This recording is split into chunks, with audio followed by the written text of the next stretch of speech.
অনেক বেশি, মানে ডাবলেরও বেশি হয়ে গেছে মরিচের দাম এখন। আমাদের মানিকগঞ্জে কাঁচামরিচ তো বর্তমানে নাই কেই, সব এখন বর্তমানে যা আসতেছে বাইরে থেকে আসতেছে কাঁচামরিচ, যা একটু কেটে কি। মানিকগঞ্জে টানা বৃষ্টির অজুহাতে কাঁচামরিচের দাম 4 গুণ বেড়ে গেছে। 1 কেজি কাঁচামরিচ যা আগে 80 টাকায় বিক্রি হতো, এখন তা 320 টাকা। বাজারে ক্রেতারা হতবাক, বিক্রেতারাও দিশেহারা। বৃষ্টিতে ক্ষেতের ফসল নষ্ট হওয়ায় দাম আরও বাড়তে পারে বলে আশঙ্কা। এদিকে অন্য সবজির দামও ঊর্ধ্বমুখী। মরিচের অবস্থা তো দেখা যাইতেছে অনেক খারাপই। এই 4 দিন আগে তো মনে করেন যে 80 টাকা কেজি আসছিল মনে হয়, এখন 80 টাকা পোয়া চাইতেছে। সপ্তাহখানেক আগে মরিচ কিনছিলাম হলো 30 টাকা 40 টাকা পোয়া, এখন তো বাজারে অনেক বেশি দাম বেড়ে গেছে আর কি। হ্যাঁ, 80 টাকা পোয়া যাচ্ছে, অনেক দাম বাড়তি আর আসলে।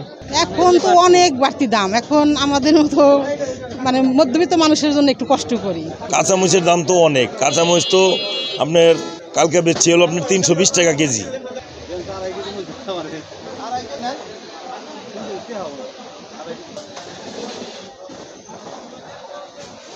এখন আপনার 270 টাকা কেজি পাইকারি নিলাম।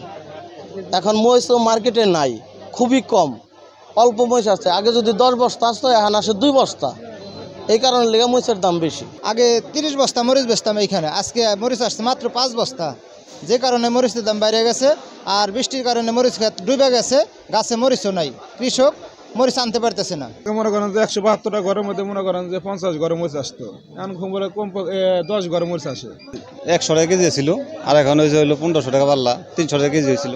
গতকালকে আসলে 1000 টাকা পাল্লা, তার আগের দিনকে আসলে 500 টাকা পাল্লা, আজকে হলো 1500 টাকা পাল্লা। খুব আমদানি ছিল, এই যে 3-4 দিন হলো আমদানি বর্তমান নাই, বুঝছে। এখন বর্তমান আজকে 300 টাকা কেজি চলতেছে। এই ঘন বৃষ্টির কারণে এর জন্য আপনার কাঁচামরিচ ছিঁড়তে পারে না, আবার পানি ভেজে খেতে পানি ভেজে মরিচ গাছ মরে গেছে, এর জন্য মরিচটার দাম বেড়ে গেছে।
Thank you.